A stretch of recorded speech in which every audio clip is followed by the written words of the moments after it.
देखो ECS के application आपको पढ़ा रहे थे और कल ECS का एक एप्लीकेशन आपको डिस्कस किया है, displacement of hydrogen from acid by the metal. कल मैंने आपको बताया, जब मैंने आपको ये पढ़ाया भाई कि कौन से मेटल हाइड्रोजन को निकाल सकते हैं एसिड से, वही मेटल्स हाइड्रोजन को निकाल सकते हैं एसिड से जिनके पास पोटेंशियल वैल्यू क्या होगी, नेगेटिव होगी।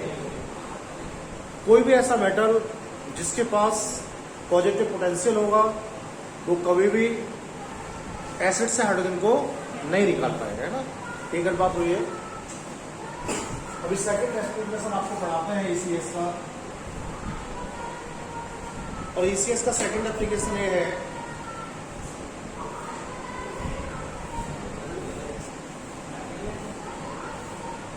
Displacement of metal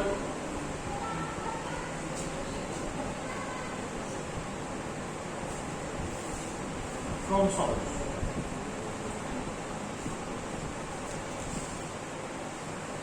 displacement of metal from salt का मीन्स क्या हो गया, लवण से धातु का विस्थापन, लवण से धातु का। अभी क्या बता रहे थे आपको लास्ट टॉपिक में, लास्ट टॉपिक में आपको बता रहे थे कि हम लोग हाइड्रोजन को रिप्लेस कैसे करेंगे एसिड से, तो वो हम लोग अपने आप कर सकते हैं, कोई प्रॉब्लम नहीं होगी आपको। ये सेकंड एप्लीकेशन है जो मैं आपको डिस्कस करूंगा ECS का, और ECS का जो एप्लीकेशन है इसमें बताना क्या है सबके लिए। जैसे हमारे पास ये जिंक है भाई, और मैंने इसे कॉपर सल्फेट में ऐड किया है। जैसे लोग जिनको कॉपर सल्फेट में ऐड करेंगे तो क्या होगा, जिंक सल्फेट बन जाएगा,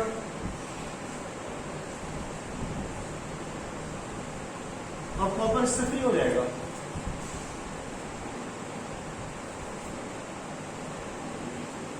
देखिए सर, मैं पूछा आपसे अगर इसमें 2Ag मिला दिया जाए और कॉपर सल्फेट ले लिया जाए तो आपको इससे क्या बनेगा भाई, Ag2 SO4 प्लस Cu बनना चाहिए।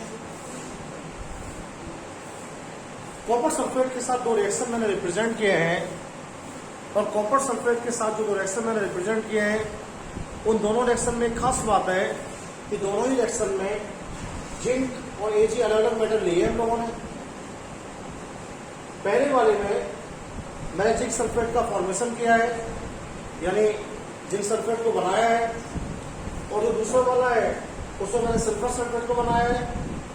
मैंने पूछा इन दोनों में कौन सा डिस्प्लेसमेंट सही हुआ है, क्या जिंक कॉपर सल्फेट से कॉपर को हटा सकता है, या Ag कॉपर सल्फेट से कॉपर को हटा सकता है।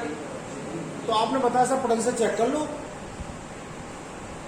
जिस मेटल का पोटेंशियल जितना कम होगा उसकी रिएक्टिविटी क्या होगी, फास्ट। जिस मेटल का पोटेंशियल जितना कम होगा उस मेटल की रिएक्टिविटी क्या होने वाली है, उतनी ही फास्ट होने वाली है। तो आपको बताना क्या है, आपको बताना है सर जिनकी जो पोटेंशियल वैल्यू होती है वो -0.76 वोल्ट होती है। कॉपर सल्फेट की जो पोटेंशियल वैल्यू है वो 0.34 वोल्ट होती है कॉपर की। Ag की जो पोटेंशियल वैल्यू है वो +0.80 होती है, और Cu की +0.34 होती है। तो आपने बताया सर कॉपर की कंपेयर में जिंक ज्यादा रिएक्टिव है, कॉपर की कंपेयर में जिंक ज्यादा रिएक्टिव है। मैंने पूछा भाई जिंक ज्यादा रिएक्टिव क्यों है, तो आपने बताया सर जिंक की जो पोटेंशियल वैल्यू है कॉपर से कम है। तो मैंने बताया कि जब भी किसी सॉल्ट में कोई मेटल आ जाता है, जब भी किसी सॉल्ट में कोई मेटल आ सकता है तो उस मेटल को हटाने के लिए आपको उससे ज्यादा एक्टिव मेटल लेना पड़ेगा। दूसरा वाला हो जाएगा नहीं, क्यों नहीं होगा बताओ। Ag का पोटेंशियल 0.80 है, तो इस सल्फेट को क्या करेगा, इस सल्फेट के लिए कॉपर की कंपेयर में जिंक तो आसानी से इलेक्ट्रॉन दे देगा, लेकिन Ag क्या करेगा, मुश्किल से इलेक्ट्रॉन देगा। इसलिए क्या होगा, इसलिए आपको ध्यान रखना है सिल्वर सल्फेट का फॉर्मेशन पॉसिबल नहीं होता। जितने भी आपके बोर्ड एग्जाम हुए हैं उस सारे बोर्ड एग्जाम में सवाल पूछा गया आप लोगों से, कभी भी ऐसा चांस नहीं आया जब ये क्वेश्चन बोर्ड एग्जाम में नहीं आया 2 मार्क्स में आपसे पूछा गया है कॉपर सल्फेट के सॉल्यूशन से जिंक कॉपर को डिस्प्लेस कर सकता है, लेकिन सिल्वर ऐसा नहीं करता है। क्यों नहीं करता है भाई? तो क्या आंसर लिखोगे बताओ इसका आप लोग?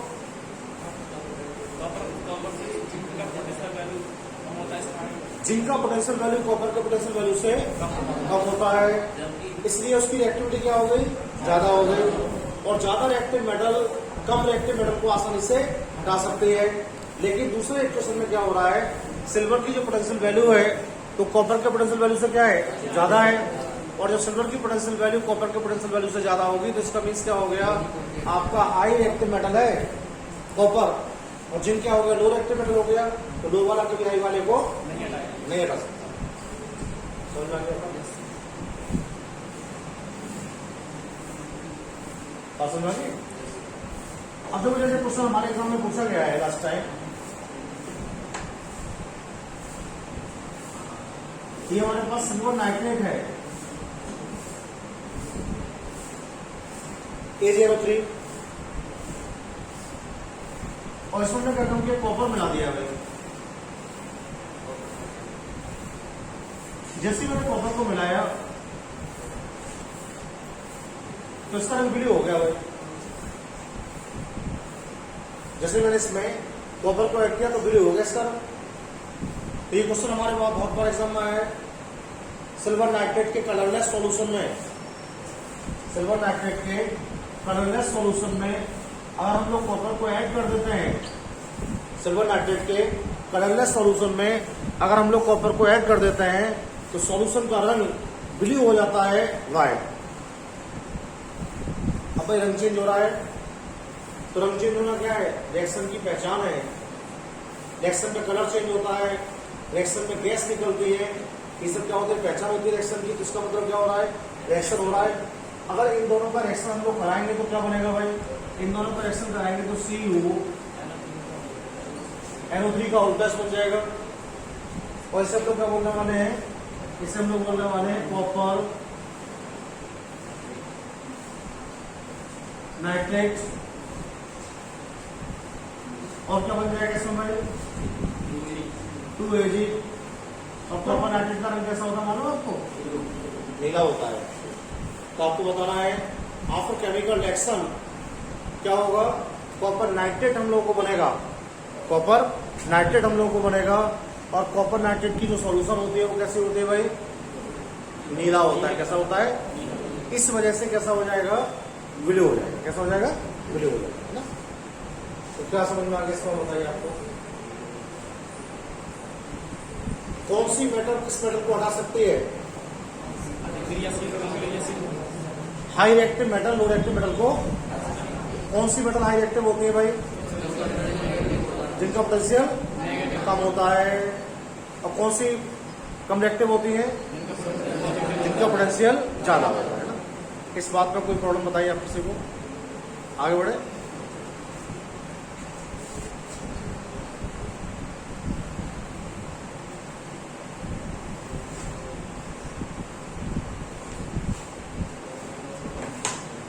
थर्ड स्टेटमेंट में आपको डिस्कस करूंगा इसका तीसरा एप्लीकेशन है भाई। हमें समझ में आ गया कि कब हम लोग घटा सकते हैं मेटल के लिए, हाइड्रोजन कैसे निकलेगी ये भी हम लोग को समझ में आ गया। तो नहीं मानना है। पीसीएस का एक और बहुत इंपोर्टेंट एप्लीकेशन है और एप्लीकेशन है displacement of non metal from salts. अब देखो भाई मेटल की जो प्रॉपर्टी होती है, अगर मेटल की प्रॉपर्टी को हम लोग कंपेयर करते हैं नॉन मेटल से तो सारे का सारा मामला उल्टा ही होता है। सारे का सारा मामला उल्टा ही होता है। और जब सारे का सारा मामला उल्टा होता है तो अभी डिस्प्लेसमेंट पढ़ रहे थे हम लोग, और जब हम लोग डिस्प्लेसमेंट पढ़ रहे थे तो क्या पढ़ा डिस्प्लेसमेंट में हम लोगों ने? डिस्प्लेसमेंट में हम लोगों ने पढ़ा कि जो हाई रिएक्टिव मेटल्स होता है वो लो वाले को डिस्प्लेस कर सकता है। हाई रिएक्टिव मेटल लो वाले को डिस्प्लेस कर सकता है। या इस बात को हम लोग कैसे कह सकते हैं?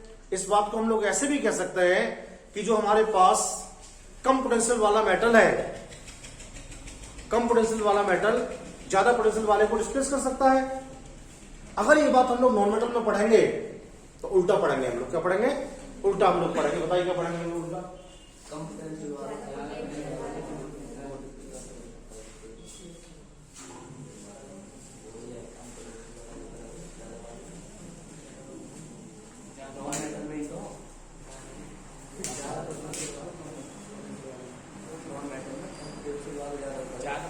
हाँ, ज्यादा पोटेंशियल वाला कम पोटेंशियल वाले को डिस्प्लेस कर सकता है। उल्टा होगा ना, उल्टा होगा। उल्टा क्या होगा? मेटल में क्या होता है? मेटल में लो वाला हाई वाले को हटाता है, लो पोटेंशियल वाला हाई पोटेंशियल वाले को हटाता है। तो नॉन मेटल में जब हम इस टर्म को स्टडी करेंगे तो नॉन मेटल में इस टर्म को हम लोग उल्टा स्टडी करेंगे। हाई पोटेंशियल वाला नॉन मेटल क्या करेगा? लो पोटेंशियल वाले नॉन मेटल को हटा देगा। जैसे क्या पूछा सर ने, एक क्वेश्चन हमारे एग्जाम में आया, बोर्ड एग्जाम में ये पूछा गया है, अगर हम लोग 2Ki में Cl2 मिला दें तो Cl2 मिलाने के बाद क्या होता है? इसका रंग जो है वो येलो हो जाता है, सॉरी ब्लू हो जाता है, या वॉयलेट टाइप का हो जाता है। कैसा हो जाता है? वॉयलेट टाइप का हो जाता है। और वॉयलेट क्यों हो जाता है समझिए आप? भाई रिएक्शन हुआ है, और रिएक्शन होगा तो क्या बनेगा? 2KCl प्लस I2 बन जाएगा। 2KCl प्लस I2 बन जाएगा। इसका मीन्स क्या हो गया भाई? इसका मीन्स ये हो गया कि Cl2 ने I2 को हटा दिया, और Cl2 भी नॉन मेटल है और I2 भी नॉन मेटल है भाई। तो इसका मीन्स क्या है? इसका मीन्स ये है कि जो Cl2 हमारे पास है, इसका जो पोटेंशियल है E0 वैल्यू वो क्या है? हाई है। नॉन मेटल में हाई वाला लोग हटाता है। और इसका क्या है? इसका जो E0 वैल्यू है वो लो है। इसलिए Cl2 ने Ki के सॉल्यूशन से क्या हटा दिया? I2 हटा दिया। और जैसे ही I2 हटता है ना, तो I2 का मतलब क्या है मालूम है? आयोडीन गैस होता है बेटा। आयोडीन जो होता है वो गैस होता है। और आयोडीन क्यों पड़ा इसका नाम? इसका नाम आयोडीन इसलिए पड़ा, ये टर्म था एक आयोडाइज्ड। क्या था? आयोडाइज्ड टर्म था। और आयोडाइज्ड का मतलब क्या होता है? बैगनी होता है। क्या होता है? बैगनी होता है। तो इसका रंग बैगनी होता है आयोडीन का, ये वॉयलेट होता है। इसी वजह से ये रंग कैसा हो जाता है? बैगनी पड़ जाता है। अगर हम लोग क्या करते हैं, अब किसी बच्चे से हमने क्या पूछा, हमने उसे क्वेश्चन दिया, मैंने पूछा 2Ki की जगह 2KCl दे दिया, और 2KCl की जगह I2 दे दिया हम लोगों ने। मैंने पूछा भाई अब बताना क्या बनेगा, तो तुझने तुरंत ही क्या किया? आनंद फानंद में इसको सॉल्व कर दिया। उसने बोला सर बड़ा आसान है, तो 2Ki बना दिया उसने, और Cl2 को इसमें से फ्री कर दिया, जबकि ये डिस्प्लेसमेंट पॉसिबल नहीं है। क्यों पॉसिबल नहीं? समझ में आ गया? ये डिस्प्लेसमेंट इसलिए पॉसिबल नहीं है कि जो I2 हम लोगों के पास है उसका पोटेंशियल तो लो है, और जब E0 का मान इसका कम है तो ज्यादा वाले को डिस्प्लेस नहीं कर सकता है। नॉन मेटल में रूल है, जिस नॉन मेटल का पोटेंशियल ज्यादा होगा वो कम वाले को हटा देगा, लेकिन कम वाला ज्यादा वाले को। समझ में आ गई बात? पक्का? थर्ड पॉइंट,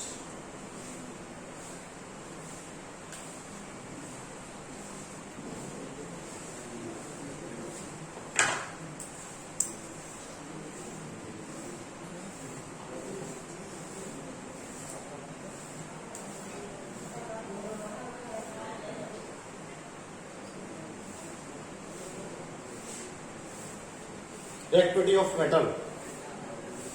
ये फोर्थ एप्लीकेशन है। 3 एप्लीकेशन मैं आपको पढ़ा चुका हूं इसके। ये फोर्थ एप्लीकेशन जो मैं आपको पढ़ाऊंगा। बड़ा इंपोर्टेंट सवाल इसलिए कि जो ऑब्जेक्टिव पेपर होता है ना हम लोगों का, उस ऑब्जेक्टिव पेपर में ऑप्शन में क्वेश्चन आता है करने को। इससे एक बात आपको ध्यान रखनी है, जिस मेटल का पोटेंशियल जितना कम होगा वो मेटल उतना ही आसानी से इलेक्ट्रॉन डोनेट कर देगा, और उतनी आसानी से वो इलेक्ट्रॉन डोनेट करेगा तो उसकी रिएक्टिविटी क्या होगी? फास्ट होगी।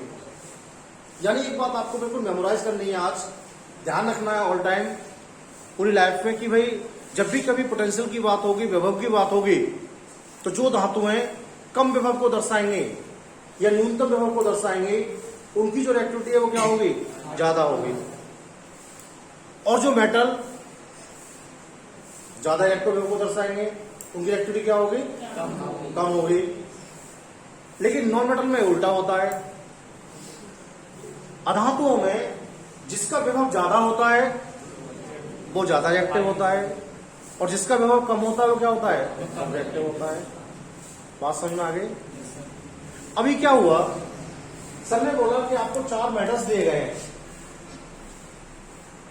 ए आपको दिया गया है, बी आपको दिया गया है, सी आपको दिया गया है और डी आपको दिया गया है। ये 4 मेटल्स आपके पास है। क्वेश्चन में भी ऐसे लिखा आएगा। और सर ने क्या काम किया, ब्रैकेट में इनका पोटेंशियल देंगे सर आपके लिए। जैसे क्या है, ए का पोटेंशियल लिख दिया प्लस 0.44 वोल्ट, बी का पोटेंशियल लिख दिया सर ने आपके लिए माइनस 0.43 वोल्ट, सी का पोटेंशियल लिख दिया सर ने आपके लिए प्लस 0.80 वोल्ट, और डी का पोटेंशियल सर ने आपको बताया प्लस 0.34 वोल्ट। सर ने पूछा कि इन चारों मेटल्स को रिएक्टिविटी के क्रम में लगाओ, या तो आप इन्हें बढ़ते हुए क्रम में लगा दो या घटते हुए क्रम में लगा दो। तो देखो कितना आसान सवाल है भाई। सर ने बोला मेटल है ये सब, सर ने बोला ये सारे के सारे क्या है भाई, मेटल है। तो आपको बड़ा आसान जवाब देना है इसका। तो मेटल में क्या होता है, जिसका पोटेंशियल जितना कम होता है उसकी रिएक्टिविटी क्या होती है, उतनी ज्यादा होती है। तो बताओ इन चारों में सबसे कम पोटेंशियल वाला कौन सा है, बी। कौन सा है, तो बी सबसे पहले आ जाएगा भाई, है ना। उसके बाद बताओ किसी कम होगी रिएक्टिविटी, वेरी गुड। उसके बाद बताओ सबसे कम रिएक्टिव कौन सा है, सी। बात समझ में आई या नहीं बताइए। बस कुछ नहीं करना होता, उसमें ऑप्शन दिए जाएंगे, निम्नलिखित में से रिएक्टिविटी का कौन सा क्रम सही है, कौन सा ऑप्शन इसमें राइट है। तो आपको चेक करना है, पोटेंशियल देख लेना है। जिसका पोटेंशियल कम होगा उसकी रिएक्टिविटी क्या होगी, किसके लिए, मेटल के लिए। नॉन मेटल में क्या होगा बेटे, एकदम ठीक उल्टा होगा। पहचान लेंगे वो, आगे बढ़े।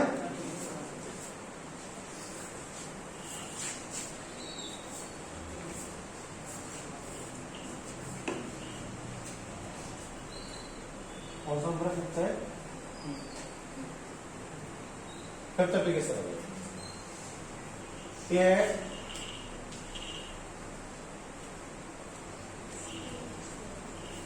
Stability of oxides.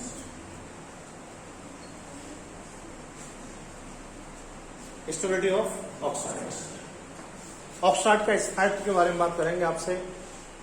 एक बात आपको ध्यान रखनी है, कभी कभी हमारे एग्जाम में सवाल पूछा गया है कि सोडियम ऑक्साइड है और ये सिल्वर ऑक्साइड है, इन दोनों में से आप किसे गर्म कर सकते हैं, किस पर ताप का प्रभाव पड़ जाएगा और किस पर टेम्परेचर का इफेक्ट नहीं पड़ेगा, ये हम लोगों को एक्सप्लेन करना है। समझ में आ गई बात। अब हमें तो पता ही नहीं कौन सा सही है, कौन सा गलत है। कौन से नहीं टूटेंगे, किस पर ताप का प्रभाव नहीं पड़ेगा, जो स्टेबल होंगे। कैसे होंगे, कौन से टूट जाएंगे आसानी से, जो अनस्टेबल होंगे।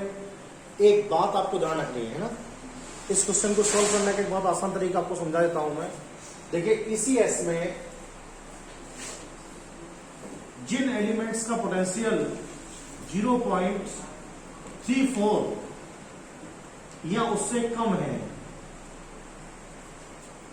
0.34 या उससे कम है, उनके जो ऑक्साइड्स है बेटे वो सब कैसे स्टेबल है, उन पर ताप का कोई भी फर्क नहीं पड़ेगा। लेकिन जिनका पोटेंशियल वैल्यू 0.34 से ज्यादा है, 0.34 से ज्यादा है, उनके जो ऑक्साइड है वो सब कैसे होने वाले हैं, अनस्टेबल होने वाले हैं। तो कॉपर और कॉपर से कम पोटेंशियल वाले जितने भी एलिमेंट्स आएंगे कॉपर, और कॉपर से कम पोटेंशियल वाले जितने भी एलिमेंट्स होंगे उनके ऑक्साइड क्या होंगे भाई? स्टेबल होंगे। बाकी सब क्या होंगे? तो आपको देख के बता सकते हैं इसके लिए बेस का पोटेंशियल क्या है? सोडियम का होता है माइनस 3.045 समथिंग होता है, बहुत कम है तो कॉपर से। इसे कितना होता है? 0.80। कौन सा नहीं टूटेगा? नहीं टूटेगा, है ना? ये स्टेबल होगा। ये कैसा होगा? अनस्टेबल। इसका मीन्स क्या होगा मालूम है? इसका मीन्स ये होगा जब आप रिएक्शन करेंगे इसका, तो पेपर में रिएक्शन लिखा आएगा इसका, उसमें लिखा होगा 2Na2O। आप इसे हीट कर रहे होंगे भाई, और जैसे आप इसे हीट करेंगे तो 4Na में डिवाइड हो जाएगा ये, और O2 में डिवाइड हो जाएगा, और एक होगा आपके पास Ag2O। आप इसे भी हीट करेंगे तो ये हो जाएगा आपका 2Ag half O2, 2Ag half O2। अब आप देखिए कितनी टेक्निकल चीज हो गई। सर ने पूछा कौन सा रिएक्शन राइट है? भाई जो स्टेबल वाला है उस पर तो ताप का कोई फर्क पड़ेगा ही नहीं, और जो अनस्टेबल वाला है उस पर टेम्परेचर का फर्क पड़ेगा। तो आप बताइए किस पर टेम्परेचर फर्क पड़ेगा इन दोनों में? एजी पर पड़ेगा। क्यों पड़ेगा मालूम है? क्योंकि इसका ऑक्साइड अनस्टेबल है। कैसा है? अनस्टेबल है। तो सबको बताना है ये वाला जो ऑक्साइड्स है वो अनस्टेबल टाइप का है, और ये वाला जो ऑक्साइड्स हमारे पास है वो स्टेबल टाइप का है। जितने भी स्टेबल ऑक्साइड्स पड़ेंगे कौन कौन से पड़ेंगे? जैसे Na2O है, MgO हो सकता है, CaO हो सकता है, K2O हो सकता है। ये सारे के सारे ऑक्साइड्स क्या होंगे? स्टेबल कैटेगरी के ऑक्साइड्स होंगे। और ये स्टेबल कैटेगरी के ऑक्साइड इसलिए होंगे क्योंकि इनका पोटेंशियल कॉपर से क्या है? मेटल्स का कम है। पोटेंशियल कम होगा तो ऑक्साइड कैसा होगा? स्टेबल होगा। और कॉपर से ज्यादा पोटेंशियल वाले सारे क्या हो जाएंगे? यानी उन्हें गर्म कर सकते हैं, इन्हें गर्म हम लोग नहीं कर सकते। बोलिए सर, समझ में आ गया आपको? बंद कर दो सर।